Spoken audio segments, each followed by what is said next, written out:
যদি এমনটা হয়, আল্লাহ যাকে তোমার জন্য নির্ধারণ করে রেখেছেন তার সঙ্গে হয়তো তুমি ইতিমধ্যেই দেখা করে ফেলেছ, কিন্তু সেটা টের পাওনি। হয়তো তিনি সেই মানুষ যিনি এক মুহূর্তের জন্য তোমার হৃদয়ে এক অনাবিল প্রশান্তি এনে দিয়েছিলেন, অথচ নিজেও বুঝতে পারেননি। হয়তো তিনি এমন কেউ যার উপস্থিতি তোমাকে কোনো উপদেশ ছাড়াই আল্লাহর কথা মনে করিয়ে দিয়েছিল, অথবা হয়তো এমন একজন যার নাম একদিন পরিবারের কারো মুখে অল্প কথায় শুনেছিলে, কিন্তু তখন গুরুত্ব না দিয়ে বিষয়টা পাশ কাটিয়ে গিয়েছিলে। আমরা প্রায়ই আল্লাহকে জিজ্ঞেস করি, কিভাবে বুঝব এই মানুষটাই কি আমার জন্য নির্ধারিত? কিন্তু আসল প্রশ্নটা হওয়া উচিত, আল্লাহ কিভাবে আমাদের সেই মানুষটিকে চিনিয়ে দেন। ইসলামে বিয়ে শুধু একটি সামাজিক চুক্তি নয়, এটি আল্লাহর একটি মহান নিদর্শন, যেমন তিনি কোরআনে বলেছেন। আর তার নিদর্শনগুলোর মধ্যে একটি হল, তিনি তোমাদের মধ্য থেকেই তোমাদের জন্য জীবনসঙ্গী সৃষ্টি করেছেন, যাতে তোমরা তাদের মাঝে প্রশান্তি পাও। সূরা আর রুম, আয়াত 21।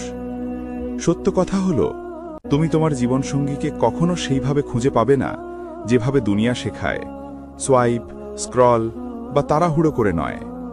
কারণ ইসলামে বিষয়টা একদমই আলাদা। এখানে খোঁজা নয়, নির্ধারণই মূল বিষয়।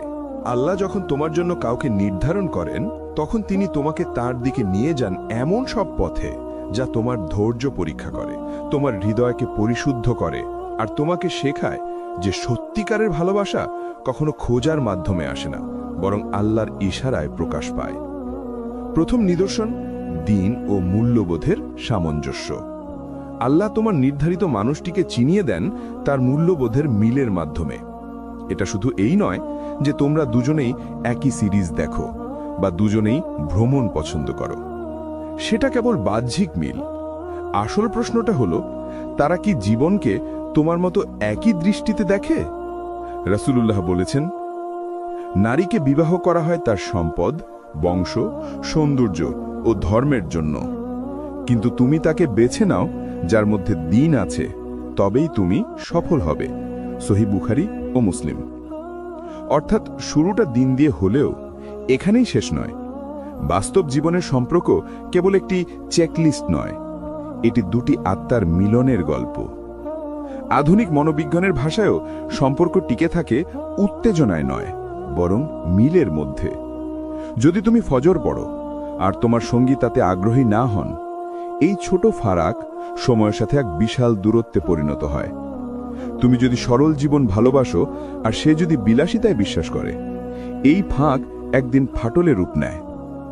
একটা বাড়ির কথা ভাবো, যার ভিত্তি দুর্বল। তুমি যতই সুন্দর করে সাজাও, একসময় তা ভেঙে পড়বেই।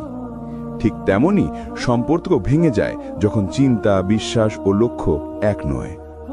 রূপ একদিন ফিকে হয়ে যায়, নতুনত্বের উত্তেজনাও মিলিয়ে যায়, কিন্তু একজন মানুষের আদর্শ, নৈতিকতা ও তাকওয়া, এই গুণগুলোই সম্পর্ককে স্থায়ী করে। তাই নিজেকে কেবল এই প্রশ্ন করো না, আমি কি তাকে পছন্দ করি? তিনি কি আমাকে আল্লাহর কাছাকাছি নিয়ে যাবেন, নাকি তার পথ থেকে দূরে সরিয়ে দেবেন? এই প্রশ্নটাই নির্ধারণ করে সম্পর্কটা আল্লাহর পক্ষ থেকে রহমত নাকি পরীক্ষা। কারণ যদি দিকই ভুল হয়, তাহলে বিয়ের পর সেই দিকটা জাদুর মতো মিলিয়ে যাবে না। যখন মূল্যবোধ মেলে, যখন দ্বীন, উদ্দেশ্য আর জীবনের দৃষ্টিভঙ্গি এক হয়, তখন সম্পর্কের প্রকৃতি বদলে যায়। কথা বলা সহজ হয়, মতভেদ যুদ্ধের মতো লাগে না, আর নীরবতাও হয়ে ওঠে নিরাপদ ও স্বস্তিদায়ক। কিন্তু শুধু বিশ্বাসের মিলই সব নয়, আপনার হৃদয়ে তারা কেমন প্রভাব ফেলে সেটাই আসল। এটাই আল্লাহর দ্বিতীয় নিদর্শন, প্রশান্তি ও স্থিরতা। খেয়াল করে দেখুন, কিছু মানুষ আছেন যারা আপনার জীবনে কোলাহল বাড়িয়ে দেন। তাদের সঙ্গে কথা শেষ হলে মন ভারী হয়ে যায়, মাথায় কথাগুলো ঘুরতে থাকে, বুক চাপে, ঘুম আসে না। আপনি ভাবতে থাকেন, আমি ঠিক বলেছিলাম তো? কিন্তু কিছু মানুষ আছেন যাদের সঙ্গে কথা শেষ হলে মনটা হালকা হয়ে যায়, নিঃশ্বাস সমান হয়, আর মনে হয় আমি ঠিক আছি। এই ঠিক আছি অনুভূতিটা ছোট কিছু নয়, এটা আল্লাহর দেওয়া এক নিদর্শন। যেমন কুরআনে আল্লাহ বলেন, যাতে তোমরা তাদের মাঝে প্রশান্তি পাও। সূরা আর রুম আয়াত 21। এই প্রশান্তি অভিনয় করে পাওয়া যায় না, এটা দেখা যায় জীবনের সাধারণ মুহূর্তগুলোতে। তার সঙ্গে কথা বলার পর যদি তোমার এশার নামাজে মনোযোগ বাড়ে, মন শান্ত হয়, ঘুম নির্ভার লাগে, তাহলে বুঝবে এই উপস্থিতি বিশৃঙ্খলা নয়, রহমত। এমন সম্পর্ক যেখানে গোপনীয়তা, চালাকি বা লোকচুরি নেই, যেখানে কেউ বলে না সবাই ঘুমালে আমাকে কল দিও, বরং সে তোমার সীমা রক্ষা করতে সাহায্য করে, যেটা তুমি আল্লাহর সন্তুষ্টির জন্য রক্ষা করতে চাও। সত্যিকারের সম্পর্ক কখনো তোমার ঈমানের সীমা ভাঙে না, বরং তা আরো মজবুত করে। আর যখন আপনি মনের দরজা খুলে কিছু শেয়ার করেন, তারা সেটাকে কখনো অস্ত্র হিসেবে ব্যবহার করেন না, বরং আমানত হিসেবে আগলে রাখেন। তারা আপনাকে আল্লাহর দিকে আরো কাছে টেনে নেন, কখনো প্রচার দিয়ে নয়, বরং বিনয় আর নীরবতার মাধ্যমে। তাদের মধ্যে কোনো ভান নেই ভয়, কেবল দুজন মানুষ সত্য বলছে কিন্তু আদবের সঙ্গে। এইখানেই আমরা অনেকেই ভুল করি। আমরা তীব্রতাকে ভালোবাসা ভেবে নিই, বুকের ভারকে প্রজাপতির ওড়াউড়ি ভেবে বসি, উদ্বেগকে কেমিস্ট্রি মনে করি। কিন্তু ভালোবাসার আসল নিদর্শন তীব্রতা নয়, বরং করুণা, স্থিরতা আর নিরাপত্তা। ভুল মানুষ আপনার জীবনে কোলাহল তোলে, ঠিক মানুষ আপনার হৃদয়কে নীরব প্রশান্ত ঘরে পরিণত করে। এই সপ্তাহে একবার পরীক্ষা করে দেখুন, কারো সঙ্গে কথা বলার পর আপনার সালাত আরও মনোযোগী হয় কিনা, আপনার বুক হালকা লাগে কিনা, আপনি শান্তিতে আছেন নাকি বিভ্রান্তিতে। মনে রাখবেন, আল্লাহ প্রদত্ত প্রশান্তি কখনো অন্ধকারে লুকিয়ে থাকে না, এটা দিনের আলোয় বেড়ে ওঠে, সীমার মধ্যে বিকশিত হয়। যদি কোনো শান্তি কেবল রাত দুটোর গোপন কথায় টিকে থাকে, সেটা প্রশান্তি নয়, সেটি সাময়িক স্বস্তি, যার সময় শেষ হয়ে যাবে। কিন্তু যে শান্তি সীমার মধ্যেও টিকে থাকে, যা পরিবার উপস্থিত থাকলেও হারায় না, যা আপনাকে দৃঢ় রাখে, সেটিই আল্লাহর নিদর্শন। যখন আল্লাহ কাউকে আপনার জন্য নির্ধারণ করেন, তখন সেই ভালোবাসা আপনাকে তার থেকে দূরে সরিয়ে দেয় না, বরং সেই ভালোবাসার মাধ্যমেই আপনি আরও বেশি করে আল্লাহর কাছাকাছি ফিরে আসেন। ভালোবাসাটা তখন নোঙনের মতো হয়, যে নোঙর নৌকাকে ভাসিয়ে দেয় না, বরং দৃঢ়ভাবে স্থির রাখে। তেমনি আল্লাহর দেওয়া ভালোবাসাও আপনাকে ভাসিয়ে দেয় না, বরং ধীরে শান্তভাবে স্থিরতার সঙ্গে আপনাকে তার কাছেই ফিরিয়ে আনে। এটাই তৃতীয় নিদর্শন, খোলা ও বন্ধ দরজার পরীক্ষা। এই পথে সবচেয়ে কঠিন পরীক্ষাগুলোর একটি হল মানসিক পরীক্ষা। মনে হয় আপনি ঠিক মানুষটিকেই খুঁজে পেয়েছেন, সব কিছু সুন্দরভাবে এগোচ্ছে, আর হঠাৎই এক দরজা জোরে বন্ধ হয়ে যায়। হয়তো কোনো অভিভাবক না বলেন, হয়তো কথোপকথন বন্ধ হয়ে যায়, হয়তো এমন কিছু ঘটে যা আপনি কখনো ভাবেননি। মনে হয় আল্লাহ যেন আপনাকে আবার শুরুর জায়গায় ফিরিয়ে দিয়েছেন, কিন্তু ঠিক তখনই আরেক দরজা খুলে যায়। কখনো কেউ নতুন আসে, কোনো প্রস্তাব আসে, অথবা এমন এক পথ খুলে যায় যা আগে আপনি দেখেননি। তখন মনে হয় হৃদয়টা যেন টানাপোড়েনের মাঝে আটকে গেছে। আশা আর হতাশার মাঝে, ধৈর্য আর বিরক্তির মধ্যে দোল খাচ্ছে মন। এই খোলা বন্ধ দরজার চক্রটাই আসলে আপনার ভেতরের দৃঢ়তা পরীক্ষা করে। সেই সময় মনে রাখতে হবে, প্রত্যেকটি বন্ধ দরজা মানে প্রত্যাখ্যান নয়, বরং সেটা এক প্রকার সুরক্ষা। কখনো আল্লাহ আপনাকে এমন ক্ষতি থেকে ফিরিয়ে দেন যা আপনি নিজেই বুঝতে পারেন না। আর প্রতিটি খোলা দরজাও সবসময় শেষ গন্তব্য নয়। কিছু দরজা খোলে আপনাকে ধৈর্য শেখানোর জন্য, দেখার জন্য আপনি কি সীমা রক্ষা করতে পারেন, আপনি কি নিজের প্রবৃত্তির চেয়ে আল্লাহর উপর ভরসা রাখতে পারেন।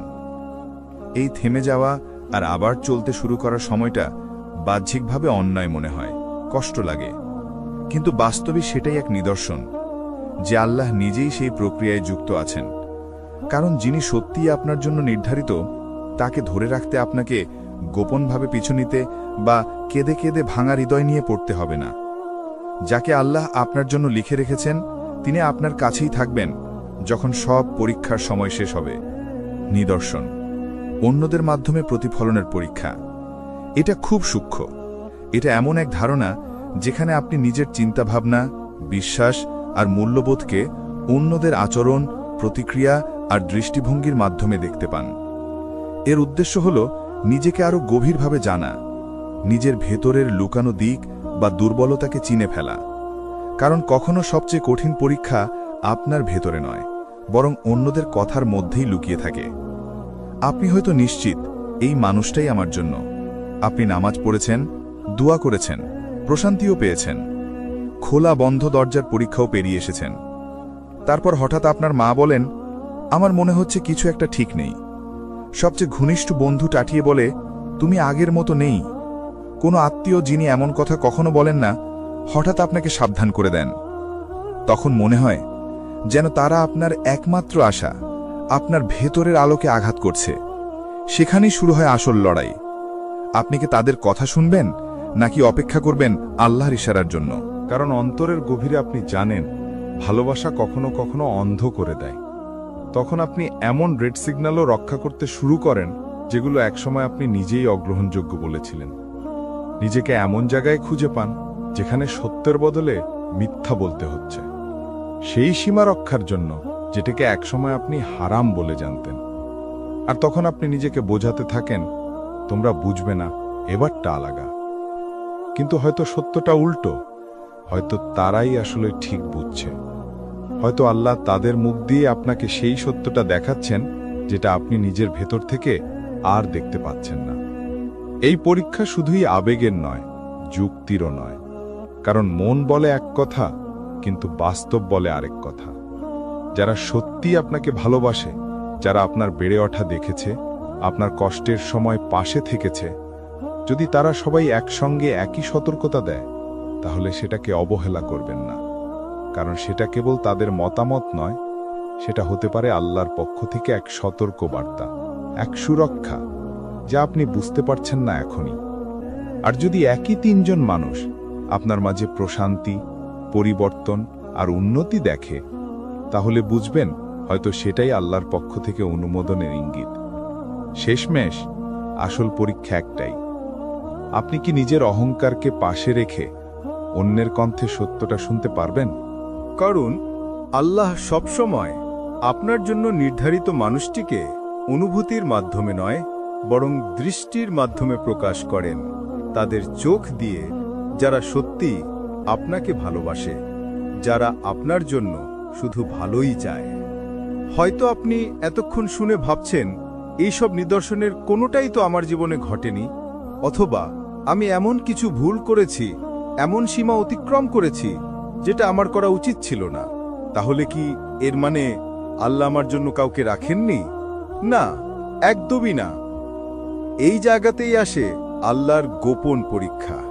কারণ শয়তান ঠিক এই সময়েই ফিসফিস করে, তুমি ব্যর্থ হয়েছ, তুমি সুযোগ হারিয়ে ফেলেছ, তুমি আর ভালো কিছু পাওয়ার যোগ্য নও। কিন্তু শুনুন, আল্লাহর দরজা কখনো বন্ধ হয় না। আপনি যদি এখনো সেই নিদর্শনগুলো না দেখে থাকেন, তাহলে এর মানে এই নয় যে আল্লাহ আপনাকে ভুলে গেছেন, বরং এর মানে তিনি এখনো আপনাকে সুরক্ষিত রাখছেন ঠিক সময় পর্যন্ত। কারণ যখন সময় আসবে, তিনি নিজেই সেই মানুষটিকে আপনার সামনে নিয়ে আসবেন, যার উপস্থিতি আপনার আত্মাকে শান্তি দেবে। আর যদি আপনি কখনো ভুল পথে চলে গিয়ে থাকেন, তবুও আপনি বাদ পড়েননি, বরং আল্লাহ আপনাকে ফিরিয়ে আনতে একটি নতুন দরজা খুলে দিয়েছেন। তৌবা মানে পুনরায় শুরু করা, আর প্রতিটি দোয়া মানে একটি নতুন সুযোগ। তাই অন্যের সময়সূচি দিয়ে নিজের জীবনকে মাপবেন না। কে আগে বিয়ে করল, কে দেরিতে করল, এগুলোতে কিছুই যায় আসে না। একটাই প্রশ্ন আসল, আপনি কি এখনো আল্লাহর দিকে ফিরে যাচ্ছেন?